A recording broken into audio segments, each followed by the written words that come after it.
One night in May, in the quiet town of Vallejo, California, a house caught fire, and everything inside was consumed by flames. In the ashes, police discovered the body of a 17-year-old girl. But another life, barely a month old, was missing. No cries, no footprints, no trace of departure. The entire city believed the child was dead.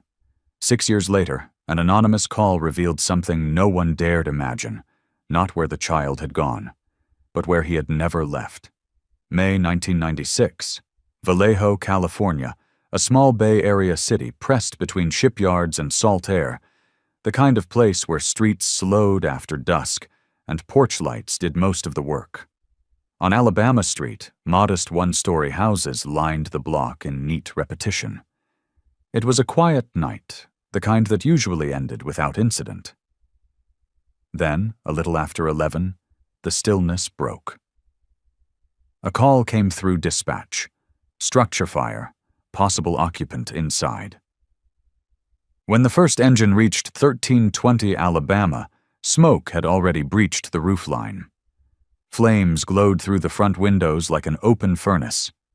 Neighbors gathered barefoot on the sidewalk, drawn by the heat and the noise. They told firefighters that a teenage girl lived there, that she had a baby, only a few weeks old. The crew forced the door. Inside, the temperature roared upward. Black smoke folded along the ceiling. The fire was concentrated in the center hallway, burning too fast, too bright for faulty wiring. As the hose team advanced, one of them called out. A body lay near the kitchen doorway, partly covered by collapsed drywall. They dragged it clear, doused the flames, and shouted for medical aid that would never be used. The house fell quiet, except for the hiss of steam. When investigators arrived before dawn, the air still smelled of gasoline. The pattern of burn marks told its own story. The blaze had started low to the floor and run along a poured trail towards the back of the house. It was intentional. Under portable floodlights, crime scene technicians began their work, measuring, photographing, labeling each pocket of soot. Even before the coroner confirmed identity, everyone on the street knew who it was. 17-year-old Daphne Boyden was dead. The body lay where she had fallen, face turned toward the kitchen. Though the surface was blackened, small, clean holes showed through. Entry wounds from a handgun. 3 rounds had struck her, 2 to the head, 1 to the chest. She had been shot first. The fire came later. On the scorched linoleum beside her, melted plastic had pooled around what used to be a feeding bottle. The faint outline of a bassinet shadowed the nursery wall, and a half-burned baby blanket clung to the corner of a chair. Everything spoke of an infant once present, yet there was no sign of one now. Searchers combed through the remains until morning. They found fragments of glass, a twisted stroller frame, bits of clothing reduced to ash, but no small body, no trace of blood, belonging to a child. If the baby had died here, something would remain. Nothing did.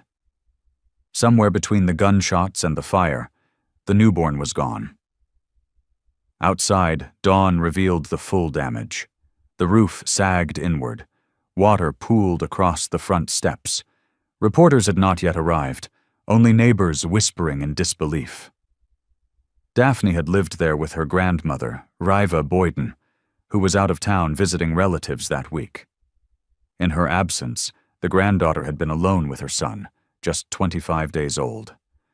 Now the elder woman's home was a shell, her family reduced to questions no one could answer.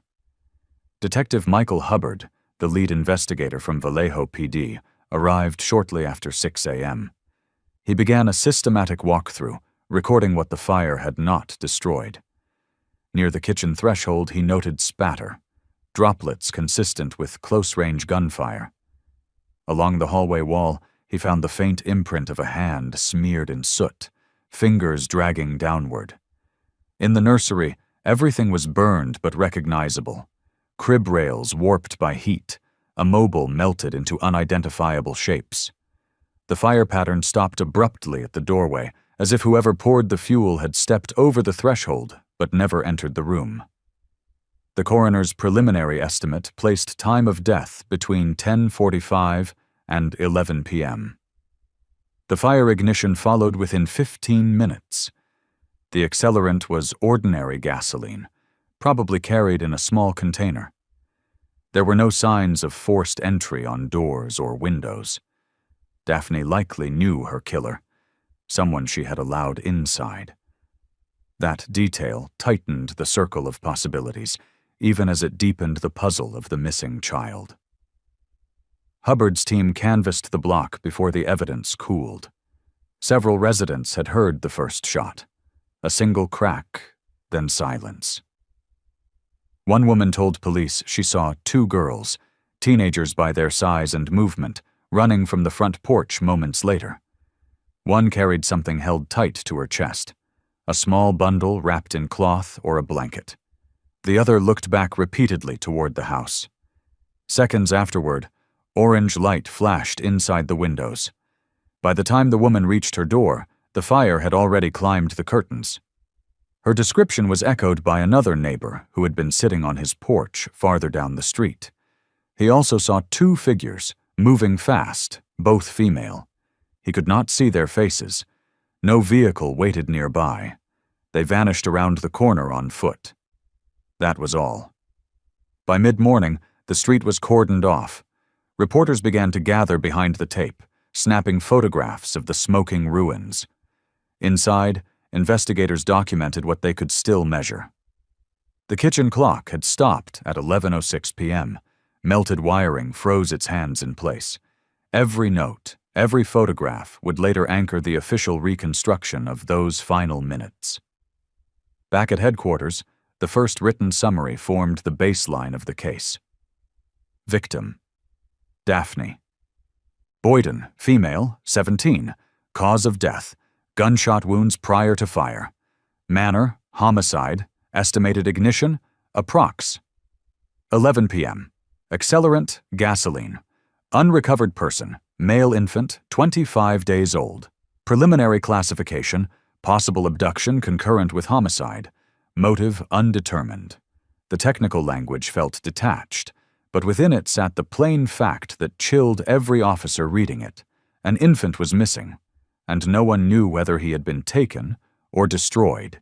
That afternoon, forensic specialists transported the evidence to the state crime lab. The casings were standard 9mm brass, manufacturer unremarkable. No firearm was recovered. Fingerprint recovery produced only partial smears, nothing identifiable. The gasoline traces matched commercial grades sold at any service station. The house itself offered no advantage. An ordinary structure, now a burned shell. As daylight faded, Hubbard stood in the yard, studying the outline of what had once been a family home. He imagined the sequence: a knock at the door, recognition, perhaps a few quiet words. Then the first shot, the spill of gasoline, a match struck in panic. Everything after that was ash. The only certainty was that someone had walked out carrying a newborn child into the darkness. By the following evening, the coroner confirmed the autopsy findings and released the body to the family. Vallejo's homicide division took formal control of the investigation. The infant's name, Williams, was entered into the state missing persons database. Flyers were printed showing his birth photo, though even then, no one knew whether to label him abducted or deceased. Inside the department, the language stayed cautious, whereabouts unknown. For investigators trained to work with facts, that phrase carried more weight than any theory. The neighborhood quieted in the days after. Rain washed the last streaks of soot from the sidewalk, but the smell lingered, soaked into the wood. Children crossed to the opposite side of the street on their way to school. At night, the burned house seemed to hum faintly in the wind, a hollow reminder of what had happened inside. Officers still drove by on patrol, slowing briefly before continuing on. There was nothing left to protect there, yet no one wanted to forget it completely. In their reports, detectives recorded every small observation: the accelerant's direction, the absence of forced entry, the witness description of 2 unidentified girls. The details repeated across pages like coordinates on a map leading nowhere.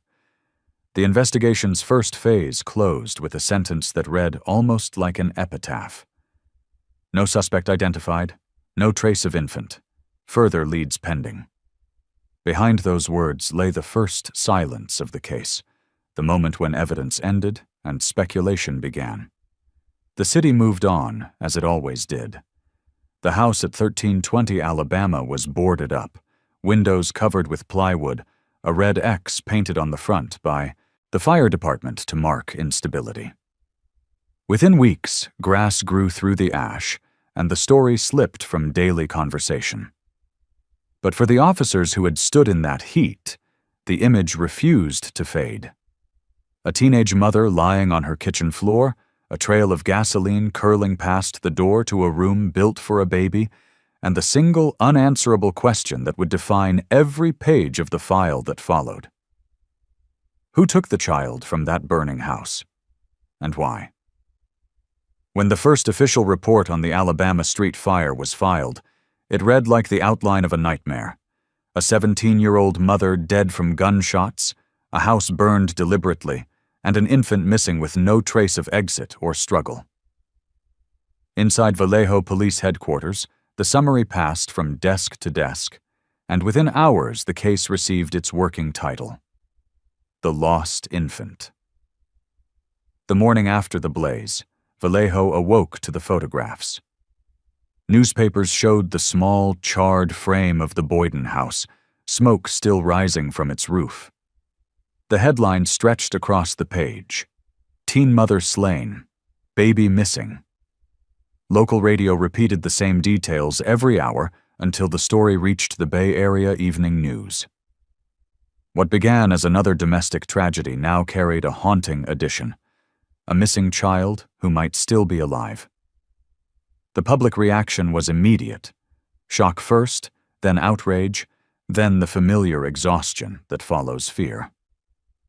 In a city used to crime, a missing newborn still pierced whatever indifference remained. Detective Michael Hubbard, a veteran investigator known for his methodical style, was placed in charge.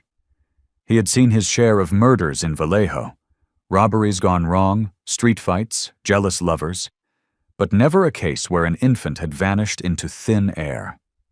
Hubbard divided his small team into 3 tasks: forensic review, witness canvass, and background tracing. The priority was clear: find the child first, understand the murder later. He knew that in abductions, the odds of recovery fell sharply after the first 48 hours. The first sweep through the neighborhood produced half a dozen statements. None fit perfectly together. One neighbor swore the 2 figures running from the house were girls, maybe 16 or 17. Another thought one of them could have been older, possibly in her 20s. Some described dark jackets, others light clothing. One resident insisted she saw the bundle carried like a baby. Another was certain it was too small, maybe a purse or a box. Hubbard documented every word, marking inconsistencies in the margins. He knew witnesses often filled gaps with imagination. The truth was usually smaller and simpler. But in a case with no suspect, even contradictions mattered.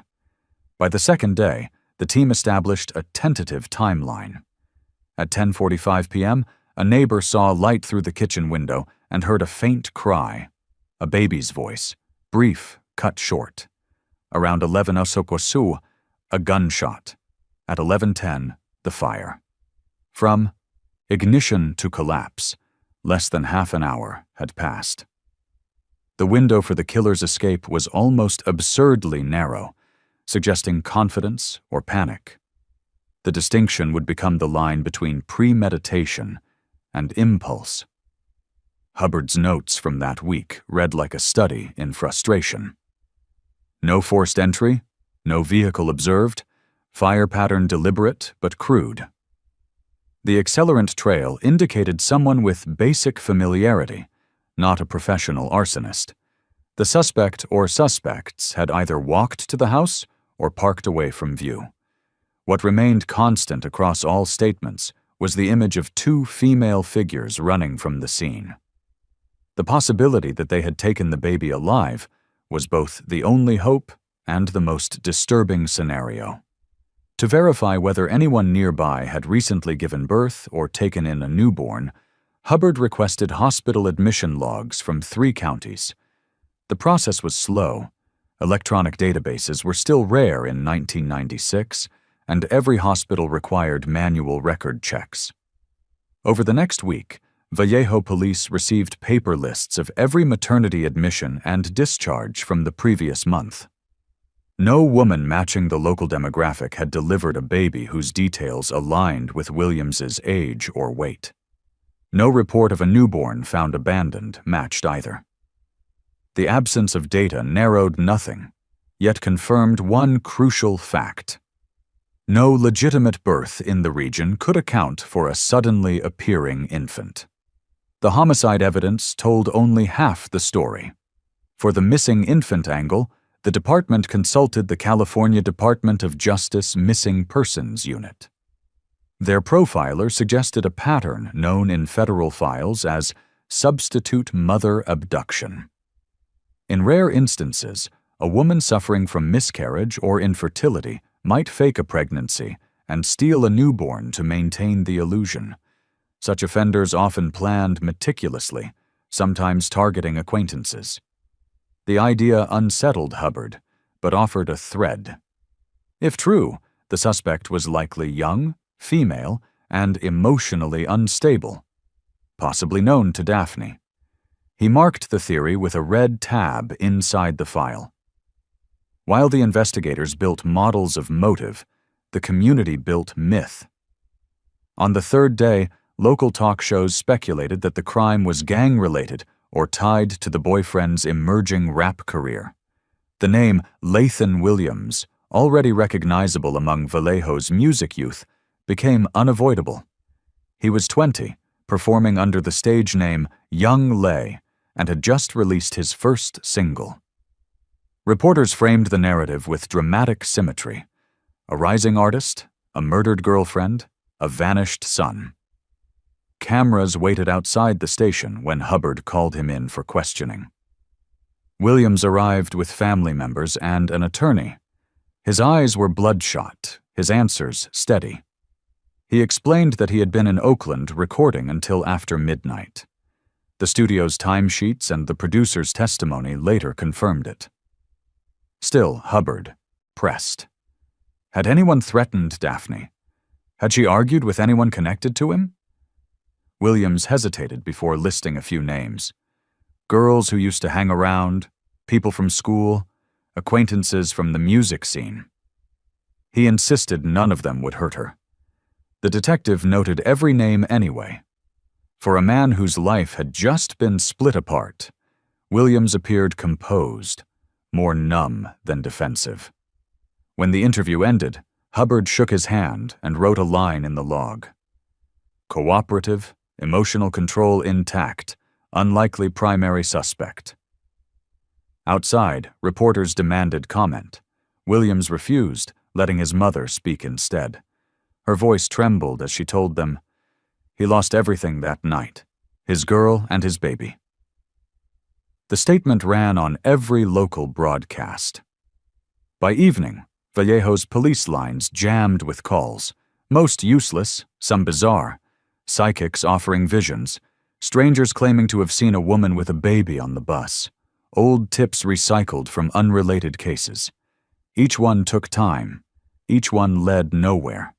Inside the department, the case became a routine of exhaustion. Detectives revisited the charred house daily, collecting what little had been overlooked. The forensic team processed soot-covered fragments under microscopes, hoping for fingerprints.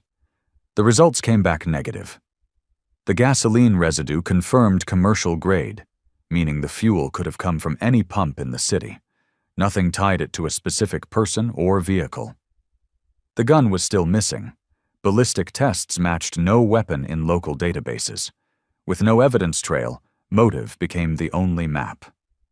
Hubbard arranged a case conference to classify possible motives. 3 stood out. The first was jealousy, someone emotionally attached to the child's father, acting out of resentment toward Daphne. The second, personal dispute, a conflict over money, pride, or betrayal that escalated beyond control. The third, psychological delusion, a woman unable to have children who convinced herself she deserved another's. The investigators leaned towards the first. In small cities, jealousy was a common spark. It fit the presence of 2 female figures and the deliberate taking of the baby. Yet they had no names to anchor the theory. Hubbard marked the board with question marks under each motive, as if waiting for time itself to fill them in. By the end of the first week, the forensic pathologist finalized the autopsy. 3 gunshots, close range, small caliber weapon, likely fired by a person of slight build. Daphne's posture indicated she had turned toward her attacker, perhaps in surprise. No defensive wounds meant no fight. The scene suggested betrayal rather than intrusion. For Hubbard, that meant proximity, someone the victim trusted enough to let in close. He summarized it to his team in a phrase that stayed with the file for years. Not a stranger, but not family.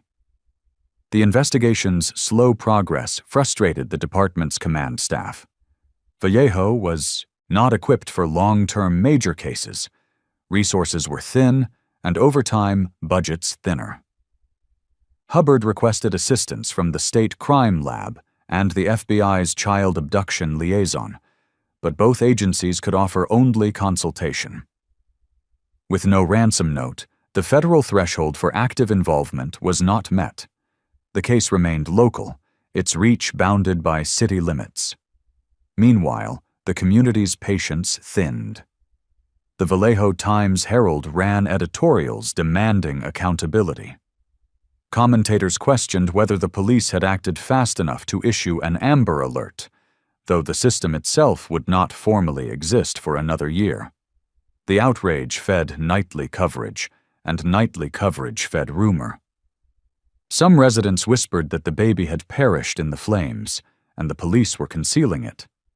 Others believed he had been taken for adoption, sold to strangers, or hidden by family. Each theory blurred into the next, until fact and conjecture shared the same weight. Through it all, the Boyden family remained silent. Reva Boyden returned home to face reporters stationed outside her fence. She refused interviews, speaking only to detectives. In the privacy of the station, she told Hubbard her granddaughter had been careful, even fearful in recent weeks. She said people were calling, the grandmother recalled, asking about the baby. I told her not to answer unknown voices. Hubbard underlined the sentence in his notes. The phone records would later show several late-night calls with blocked numbers. None could be traced. As the days stretched into weeks, the energy of the initial search faded. The fire scene was cleared, the remains of the house sealed behind plywood.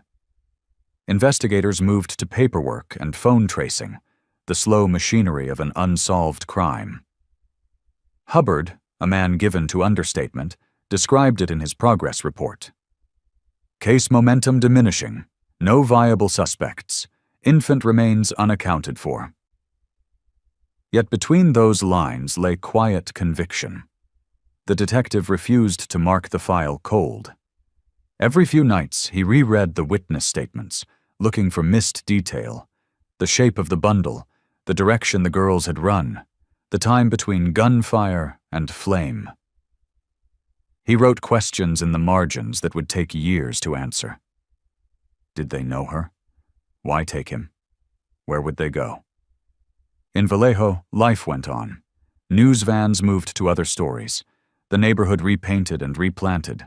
Only the Boyden property stayed untouched, its blackened frame standing as reminder. For police, it was now a case number, 96234. But for those who had seen it, the scene persisted. A single mother gunned down in her kitchen, 2 shadows running into the dark, a baby gone before anyone thought to look. From 1996 to 2002, the Boyden case drifted into the slow paralysis that every unsolved file eventually meets. In the months after the fire, Vallejo's homicide unit kept its promise to keep searching, but as newer crimes filled their desks, the Alabama Street file began to move further back in the cabinet. Leads had dried to dust. No suspects, no gun, no infant. The burned house was torn down, leaving an empty lot and a city that stopped asking questions. Each year added distance. Detectives transferred, retired, or were reassigned. What remained were the folders. Hundreds of pages of reports, photographs warped by heat, and the haunting label stamped in red. Open pending leads. Inside, the evidence sat unchanged. 3 bullets, a scrap of baby blanket, a crime scene photo of a clock stopped at 11:06. The silence around it grew thicker with time. For the families, though, the calendar never moved forward.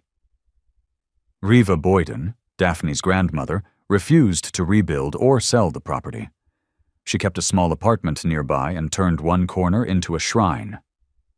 The room she had prepared for Williams, white crib, faded blue sheets, toys unopened in plastic, stayed untouched. Every morning she dusted it, careful not to disturb the arrangement. "In case he comes home," she told neighbors who didn't know what else to say. Her faith bordered on ritual, but it gave her purpose. Across town, Lathan Williams tried to translate his loss into rhythm. By 1998, he had begun performing under the name Young Lay, his lyrics dark and coded with the pain of what he refused to call grief. To him, his son wasn't dead, just lost somewhere he couldn't reach. That year, he released an album titled Unsolved Mysteries. The title track sampled an interview from a true crime show of the same name, where he had once pleaded for the public's help. The beat pulsed under his voice, steady and cold. Somebody knows, somebody seen. The record sold modestly, but in Vallejo it became a kind of ghostly echo of the case itself. Music as memory, the sound of a father trying to keep a name alive. The Boydens and Williamses never gave up the search. When producers from Unsolved Mysteries contacted the family, they agreed immediately. The segment aired in late 1998. Grainy reconstructions of a burning house, interviews with the grandmother and the young rapper father, the baby's face enlarged on screen.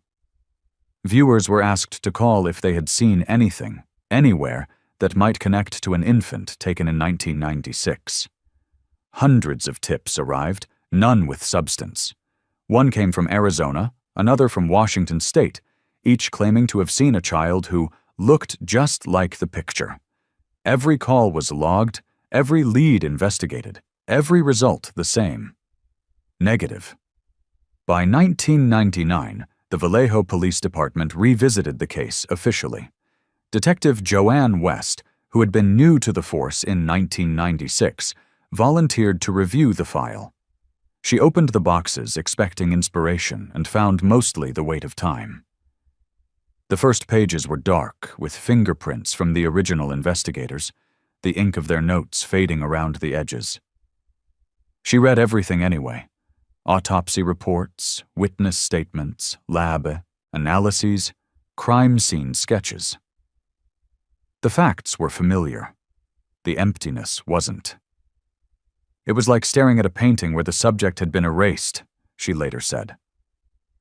West pushed for one more round of forensic testing. Technology had advanced since the mid-90s. DNA analysis was faster, more precise. She sent the remaining samples to the state lab. Blood from the doorframe, fibers from the blanket, and residue from the bassinet. Weeks later, the results came back the same as before. No new profiles, no matches. The database, still young, held too few entries to compare against.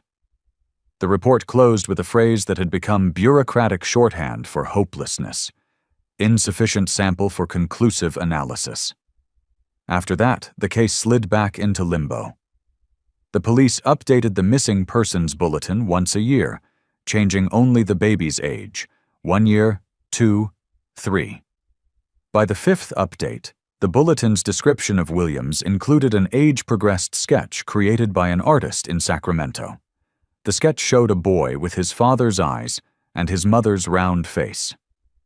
The artist never knew that her drawing would be one of the few new documents added to the file for the next several years. The family kept the case alive in small, persistent ways. On the anniversary of the fire, each May, they held a vigil on the vacant lot where the house had stood. A handful of neighbors came. Sometimes a local reporter covered it, sometimes not. They lit candles, released balloons, and said the same words: "We're still looking." The gatherings shrank over time, but the grandmother attended everyone, standing in silence as the wind scattered the smoke from their candles. Her belief hardened into something unshakable. "He's out there," she would whisper to whoever stood closest. "He just can't find his way home yet." For the police, the case became part of the background noise of their workload. Each detective assigned to cold cases inherited the Boyden file like a piece of unwanted furniture. Too heavy to move, too incomplete to discard. Some reviewed it once and set it aside. Others promised to give it attention and never did. It was a textbook example of what criminologists later called cold case bias, when investigators subconsciously avoid old files because they threaten their sense of progress. Every new homicide promised clarity, closure, arrest statistics. Old ones promised only frustration. The Boyden case carried both emotional weight and professional risk. Reopening it would demand time no one had. Occasionally, a journalist revived interest. The Times-Herald ran brief retrospectives on anniversaries, summarizing what everyone already knew: teenage mother, burned house, missing baby, no suspect. Each article ended with the same phone number for anonymous tips. None ever led to anything. In 2001, a small Bay Area magazine included the story in a list of unsolved local crimes. The paragraph closed with a line that read, "No body, no child, no answers." For those who still cared, the indifference hurt more than the memory. By the 6th year, the timeline of the investigation could be charted by what didn't happen. No arrests, no confessions, no discovery of remains. The file had grown thicker only with copies of correspondence, requests for information, reissued bulletins, updates on forensic standards. Even so, a few officers refused to give up the idea of eventual resolution. Detective West, now older and more seasoned, continued to check in on the family. Once a year, she visited Reva Boyden, drank coffee in the preserved nursery, and assured her the department still cared. Each time, she left feeling the same mixture of duty and helplessness.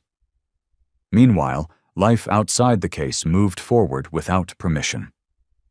The lot on Alabama Street was finally sold in 2000.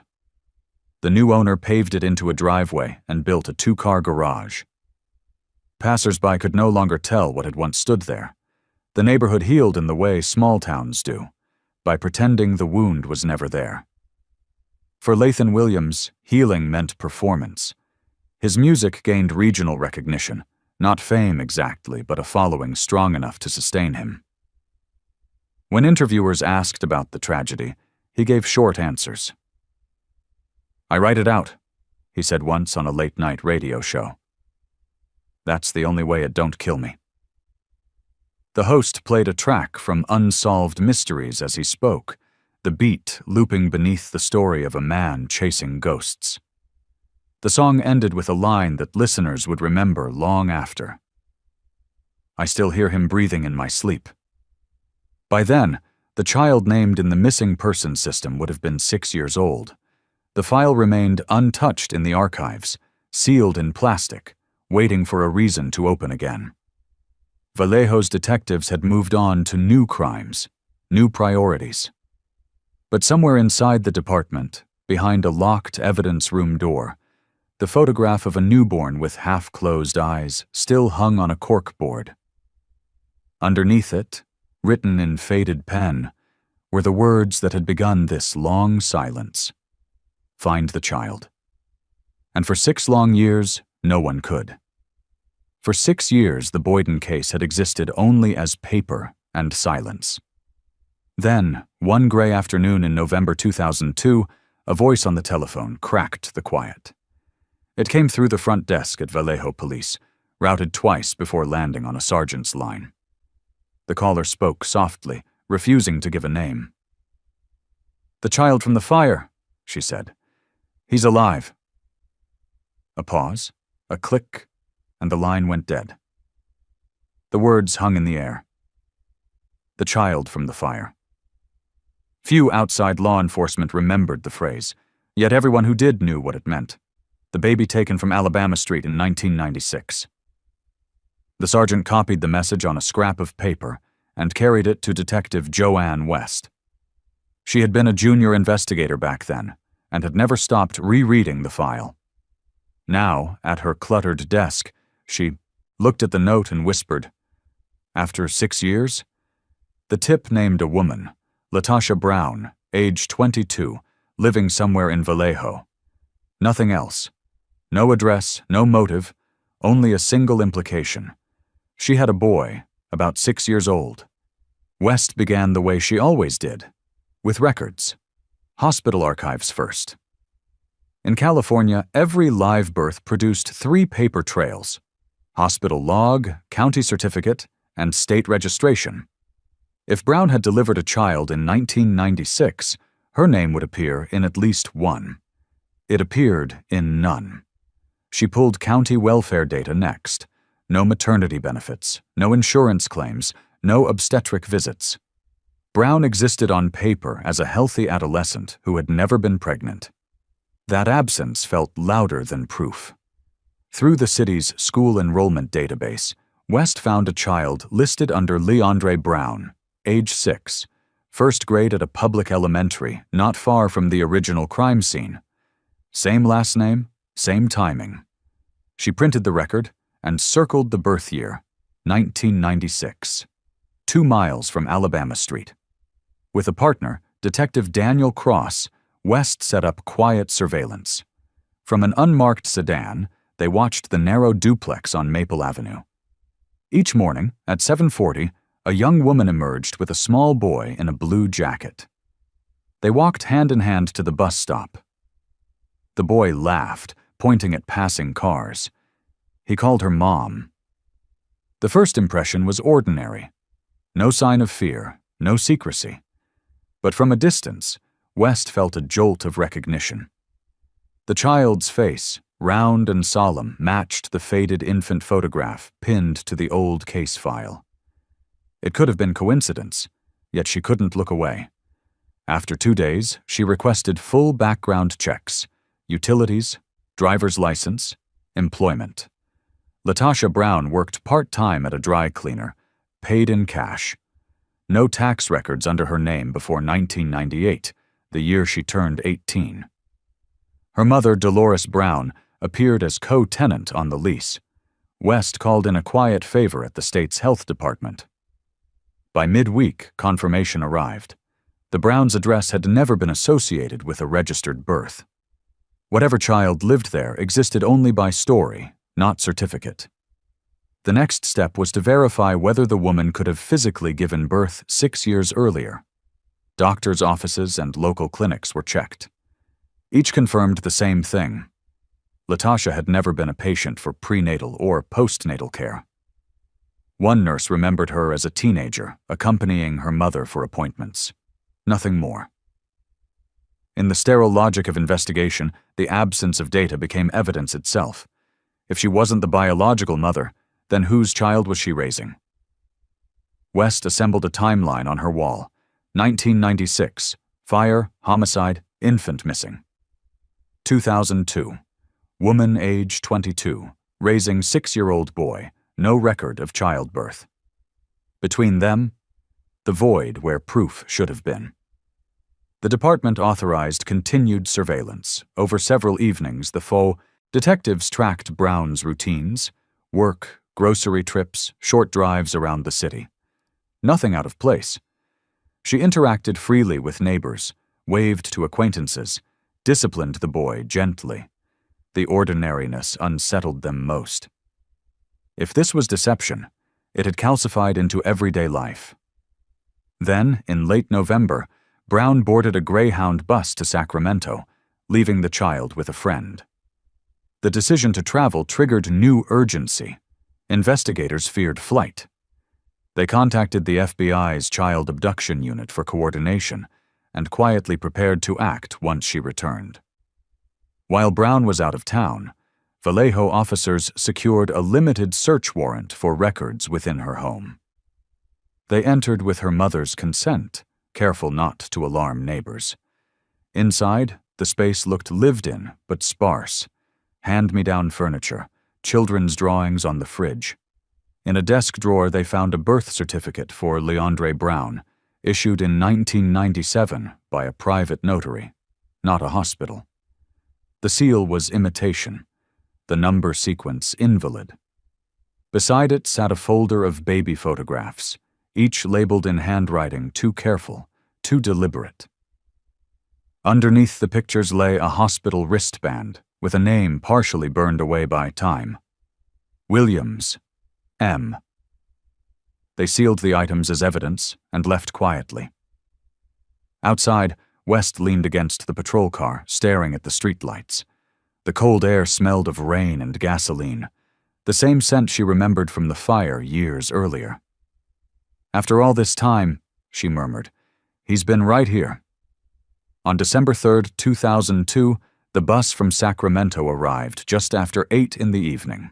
Brown stepped off carrying a canvas bag. Agents from Vallejo PD and the FBI closed in. There was no struggle. When told she was being detained, she simply said, "Is my boy okay?" Her calmness unnerved everyone. She was transported to headquarters. The arrest report lists her demeanor as cooperative, detached.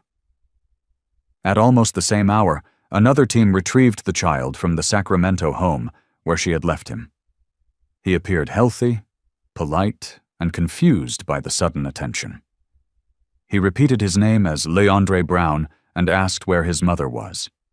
He was taken into protective custody, a small duffel bag in hand, and driven back toward Vallejo. In the back seat, he fell asleep. As investigators processed Latasha, her mother, Dolores, arrived at the station demanding answers. Questioned separately, she admitted that she had helped raise the boy since infancy. She claimed she believed he was her grandson, born while Latasha was away with relatives. She had never seen proof of birth, never attended a hospital visit, never questioned it. When shown the forged certificate, she looked away and said softly, "I just didn't ask." The admission placed her indirectly in the deception, though not yet in the murder. For now, she was listed as a person of interest, a phrase heavy enough to suggest guilt, but light enough to maintain control. With expanded warrants, detectives returned to the duplex the next morning. They cataloged every artifact, the fake birth documents, photographs, a set of baby clothes far too old for the child, and a small box labeled First Things. Inside were items too specific to be coincidence: a silver bracelet engraved W, a hospital ID tag bearing the same surname, and a folded newspaper clipping from 1996 describing the Alabama street fire. These objects transformed suspicion into certainty. This was not a misunderstanding or mistaken adoption. It was deliberate possession.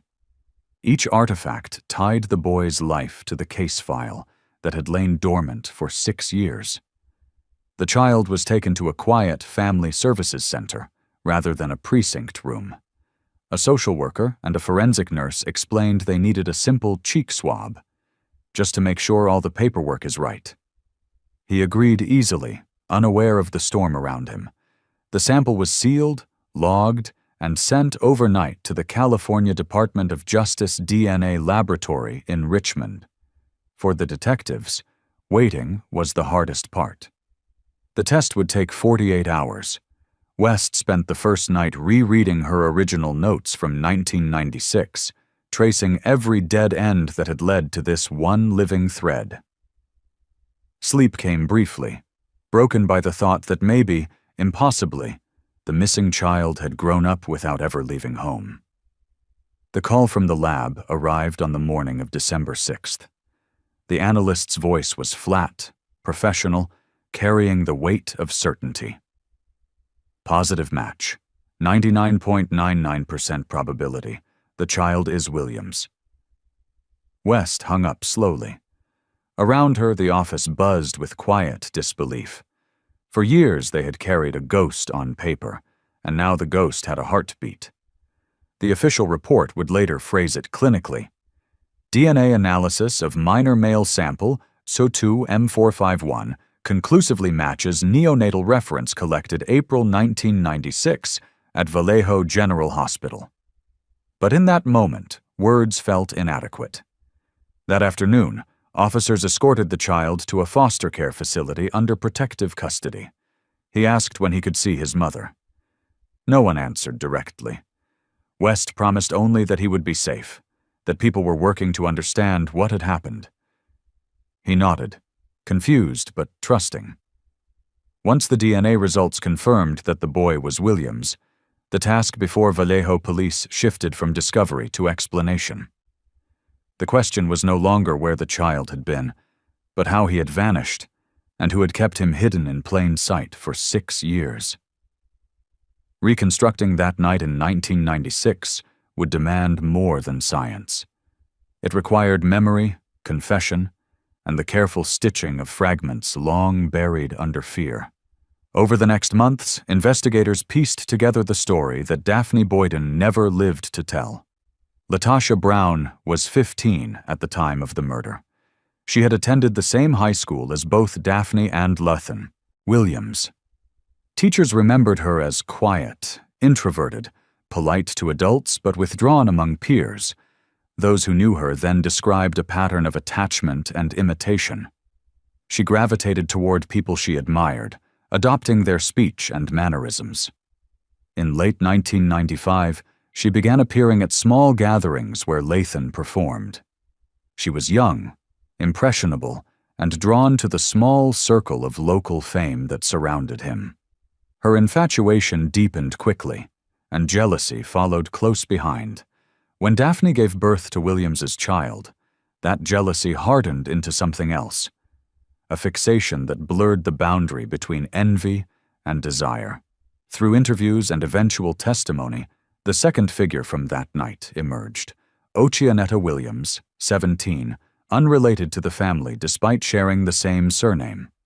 She had been one of Latasha's few friends, older, reckless, known to skip school and drift through temporary jobs.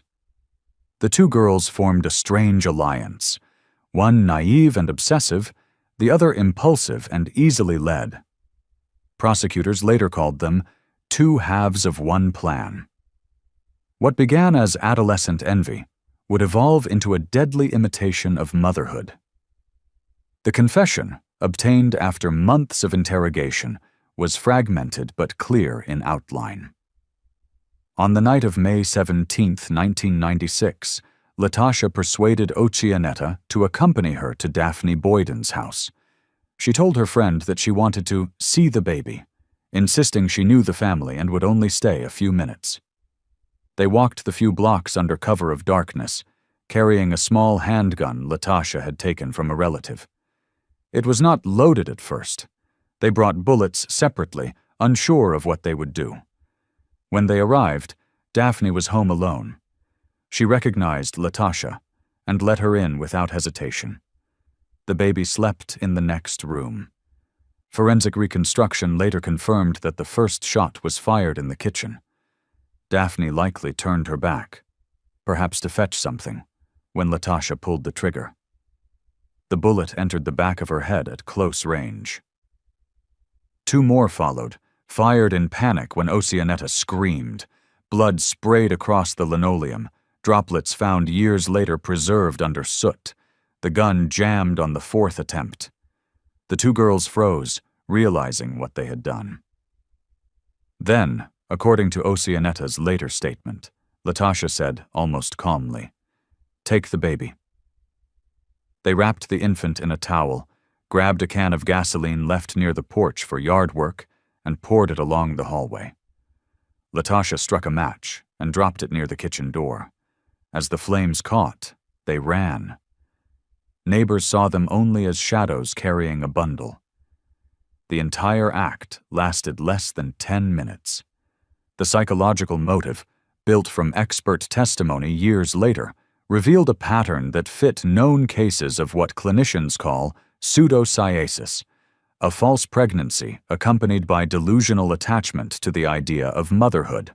For Latasha, whose family life had been unstable, the arrival of Daphne's baby represented both loss and opportunity. In her mind, the child symbolized the affection and recognition she believed she deserved. Killing Daphne and taking the baby was not an act of cruelty, psychologists argued, but of appropriation, a distorted attempt to complete the family she imagined with Lathan. In her confession, she never used the word murder. She said only, "I had to bring him home." After the fire, the 2 girls fled Vallejo on a bus bound for Texas, carrying the infant in a second-hand duffel bag lined with blankets. They stayed with distant relatives of Oceanetta for several months. During that period, Latasha presented herself as the baby's mother, fabricating a story of a teenage birth and family rejection. She obtained forged documents through a local acquaintance, a birth certificate under the name Leandre Brown, and a notarized affidavit of parentage. The deception was crude, but sufficient to establish an identity. By the end of 5 months, homesickness or fear of discovery brought her back to California. Oceanetta separated from her then, returning to her own family. Latasha returned to Vallejo with the child and resumed life as though nothing had happened. What followed was 6 years of practiced normalcy. Neighbors on Maple Avenue described her as a quiet young mother devoted to her son. She attended community events, kept to herself, and worked modest jobs to support them. The boy, enrolled in school as Leandre, was healthy, sociable, unaware that his name belonged to someone else. No one suspected a thing. The illusion was nearly perfect because it required no performance. For all practical purposes, Latasha had become what she pretended to be. The forensic unit's inventory of her home painted an eerie picture of domestic routine, layered over crime. In a box marked Firsts, investigators found baby photos carefully labeled by date, handprints on index cards, and a small plastic bracelet with the inscription, Williams. These were trophies and talismans at once, the artifacts of a life stolen but cherished. On the kitchen wall hung a calendar from 1996, with every month after May left blank, as though time had paused that night and resumed only under a new name. Perhaps the most unsettling discovery came from employment records. Dolores Brown, Latasha's mother, had worked intermittently as a volunteer clerk at the Vallejo Police Department between 1998 and 2001. She had handled paperwork in administrative filing, occasionally near the very homicide unit that stored the Alabama Street file. Whether she knew the connection or deliberately sought proximity remains uncertain. When questioned, she claimed ignorance. Yet investigators found among her belongings a small clipping from a 1999 newspaper article about the unsolved Boyden case. The page was folded neatly, as if preserved for private remembrance. Psychologists later described Latasha's life during those 6 years as a contained delusion, a reality maintained through constant vigilance. She lived modestly, avoided romantic relationships, and built her world around the boy. The deception endured because it mirrored normal life so closely that no one thought to question it. The very stability of her routine became her camouflage. A neighbor recalled seeing her every morning waiting at the bus stop, coffee cup in hand, waving goodbye to the child. "She looked like any other mother," the woman said. "You'd never think there was something that awful behind it." For investigators reconstructing the crime, every new detail carried equal parts horror and admiration. Latasha had orchestrated her escape not by running far, but by staying still. In doing so, she exposed the weakness of a system that loses interest when time passes. She had outlasted suspicion. The reconstruction report, compiled in 2003, summarized the act with forensic precision. At approximately 22:50 hours on May 17, 1996, suspect Latasha Brown entered the residence of victim Daphne Boyden, accompanied by associate Ochianetta Williams. The suspects discharged a firearm, resulting in the victim's death. They then removed the victim's infant child and initiated arson using liquid accelerant. Both fled on foot. Subsequent concealment involved identity fabrication, relocation, and prolonged deception through assumed maternity. Behind those sterile lines lay the unspoken core of the case, the paradox that for 6 years, a murder had masqueraded as motherhood. When officers interviewed Ochianetta after her arrest, she broke down within an hour. Her statement, shaky and incomplete, filled in the missing human dimension. "She said the baby was hers," Ochianetta told them. "She talked about him like she'd already had him. I didn't think she'd really do it. Then it was too late." Revisiting the old evidence, the detectives could see the pattern clearly for the first time. The witness descriptions of 2 teenage girls, the accelerant poured near the hallway, the missing child, the handprint in soot, all the signs had pointed to what they now knew, but the passage of years had dulled their meaning. The reconstruction stitched them back into sequence until the picture was whole again. By the time the report was finished, the narrative of that night had hardened into fact. A 15-year-old girl, driven by jealousy and delusion, had shot another teenager, taken her newborn, and built a false life around the crime. Her mother had stood silently beside her, guarding the secret even while working inside the institution that sought the truth. The tragedy of Alabama Street was no longer an unsolved mystery, but a closed loop. A perfect crime, sustained by ordinary love and extraordinary denial.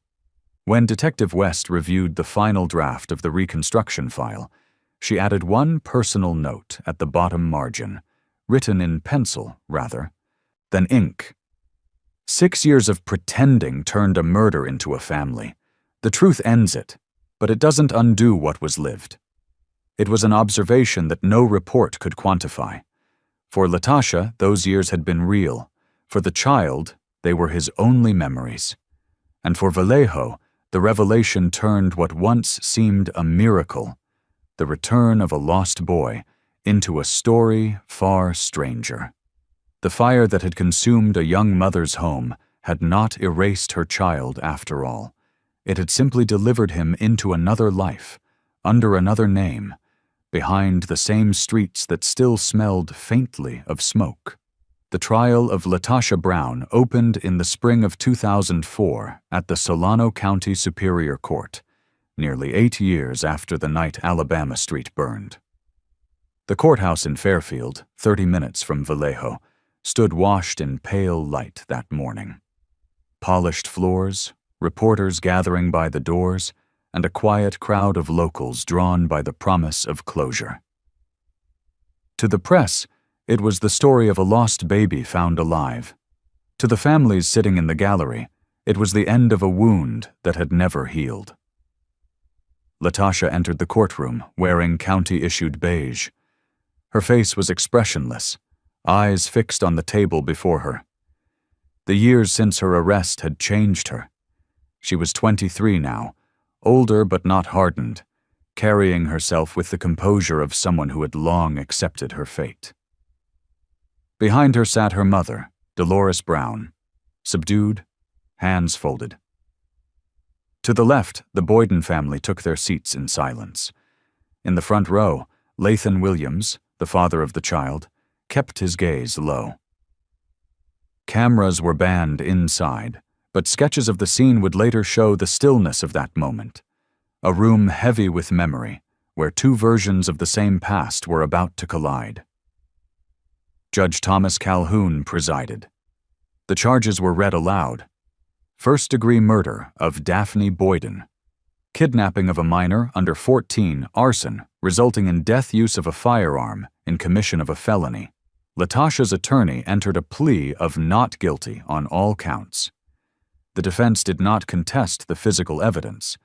The argument would center on mental state and capacity. The prosecution, led by Deputy District Attorney Karen Ruiz, opened with a simple, chilling line. This defendant murdered a mother to take her child. She planned it, executed it, and lived with the lie for 6 years. Ruiz laid out the evidence with clinical precision. Ballistics linking the weapon to a gun once kept in the Browns' household, gasoline residue on Latasha's shoes from 1996, the forged birth certificate, and DNA confirmation tying the boy directly to Daphne Boyden. Each piece was introduced without flourish, the logic building like slow thunder. The jury sat unmoving as the photographs appeared on the overhead monitor. Images of the burned hallway, the melted crib, the recovered baby blanket labeled W. The prosecution's narrative was clear. This was not impulse, but design. Ruiz framed it as a crime born from obsession, jealousy, and control. She reminded the jury that Latasha had been 15 at the time, old enough to understand the difference between love and possession, between care and cruelty. The trial's second week centered on witnesses. Fire investigators reconstructed the original scene using photographs and 3D diagrams. A veteran arson expert explained how the flame pattern followed a poured accelerant, proof of deliberate ignition. The coroner confirmed the gunshot wounds preceded the fire by several minutes. Each testimony folded into the next until the narrative of the murder was complete. Then came Oceanetta Williams, brought from state prison under witness protection. She wore civilian clothing and spoke softly, her voice barely audible beyond the first row. She had accepted a plea deal, 14 years for voluntary manslaughter and cooperation. Her testimony was both the prosecution's most powerful weapon and its most disturbing revelation. Under oath, Oceanetta recounted the night of May 17, 1996. Her story matched forensic evidence almost perfectly. The late-night walk to Daphne's house, Latasha's insistence that she just wanted to hold the baby, the sudden gunfire, the spreading fire, and the frantic escape. When the prosecutor asked why she hadn't stopped her friend, she hesitated, tears forming, then whispered, "Because I thought she needed help. I didn't know she was that far gone." The courtroom fell silent. The boy, Williams, wasn't present for testimony, but his photograph, taken days after his rescue, stood on the prosecution's table like an anchor. To everyone in the room, it represented both miracle and crime. For the defense, attorney Mark Ellis pursued a narrow path. He did not dispute that Latasha had fired the gun or taken the baby. Instead, he argued diminished capacity, that she suffered from severe pseudocyesis, a psychological condition where a woman believes she is pregnant and experiences physical symptoms of pregnancy. She was 15, Ellis told the jury, a child herself, manipulated by her own mind. What she did was terrible, but it was not rational. To support the claim, 2 psychologists testified for the defense. They described Latasha's background: unstable home, absent father, emotional neglect. and suggested she had built a fantasy of motherhood as escape. She wanted a family so badly that her mind created one expert said. When she saw Daphne's baby, that delusion took shape. The prosecution countered swiftly. Their expert, Dr. Marissa Hall, rejected the diagnosis, pointing out that pseudopsoriasis patients rarely commit violence or sustain deception for years. This was not delusion, she told the jury. It was choice. She wanted the child. She killed to have him. Then she built a life around that lie. Every session carried tension. Reporters filled the hallway outside, their headlines balancing tragedy and fascination. Baby from the fire, the trial begins. Vallejo's lost child and the girl who took him. Inside, spectators remained hushed. The Boyden family sat together in the second row each day when photographs of the burned nursery appeared on the screen. Daphne's grandmother turned away. Lathan Williams never spoke publicly, never took the stand. He attended each hearing, leaving silently when it ended. Observers described him as stone still, unreadable. On the final day of testimony, the prosecution played audio excerpts from Latasha's 2003 interrogation. Her voice, recorded in a monotone, recounted fragments of the night. She was asleep on the couch, she said.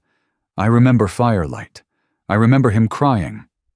When asked why she took the child, her answer came like a whisper. Because he was mine. Those 3 words sealed the prosecution's case more than any forensic chart could. In her closing statement, Ruiz drew a sharp line between empathy and accountability. We can pity the child she was, she said, gesturing towards the defense table. But we must not excuse the woman she became. She fired the gun, she lit the fire, she stole a life, and she lived another one built on that theft. Ellis, for the defense, appealed to compassion. What we see here is not evil, but illness. A 15-year-old girl trapped in her own delusion, punished now as if she were a monster. He asked the jury to consider reduced charges, second-degree murder or manslaughter. Latasha Brown showed no visible reaction. The courtroom, packed beyond capacity, remained silent except for a quiet sob from the Boyden side of the gallery. The judge thanked the jury, then turned to the defendant. You took the most sacred bond we know, the bond between mother and child, and twisted it into violence. This court finds you responsible for that act. The sentence followed standard California guidelines. 37 years to life in state prison. Oceanetta Williams, already sentenced, would serve 14 years for her role. Dolores Brown, charged with accessory after the fact and concealment of a minor, received 1 year in county jail and probation. When the courtroom lights dimmed and the reporters left, what remained was the quiet work of repair. The Department of Child and Family Services arranged the first meeting between Williams and his biological relatives under clinical supervision. He was 6 years old, polite, uncertain, sitting in a neutral room filled with toys. The social worker introduced the adults gently. This is your family. He looked at them with calm confusion, neither fear nor recognition in his eyes. For him, the world had always been the Browns. Everything else was rumor. Reunification took months, guided by therapists specializing in post-abduction trauma. The boy's memories of early life were fragmented. Sounds, colors, faces without names. Gradually, he began to accept the photographs of Daphne as more than history, sensing the grief that surrounded her image. Sessions were careful, paced. Psychologists avoided forcing revelation. He must build truth, not be crushed by it, one counselor said. The city of Vallejo watched with collective awe and guilt. Newspapers ran retrospectives under headlines like "The Miracle on Alabama Street." Talk shows revisited the story as both tragedy and triumph. For the police department, it became a case study in persistence. Proof that cold cases could breathe again if someone kept faith. Detective Joanne West, now a sergeant, summarized it simply. A phone call solved it, but only because the file was still waiting to be heard. Within the Boyden and Williams families, joy mingled with quiet regret. Riva Boyden spoke softly to cameras, saying, "He was just 2 miles away. All that time, 2 miles." Lathan Williams, still guarded, returned to music, dedicating a track to his son. Not about loss, but endurance. In Vallejo, the empty lot on Alabama Street was finally rebuilt. Where the old house had burned, a small maple tree grew beside the sidewalk, planted by neighbors. Each May, someone leaves a candle there. The plaque below reads only one line: "For those who are found and those still waiting." The boys' laughter, once lost to smoke, now drifted again through the same streets. If stories like this move you where truth hides for years and still finds its way back, subscribe to our channel.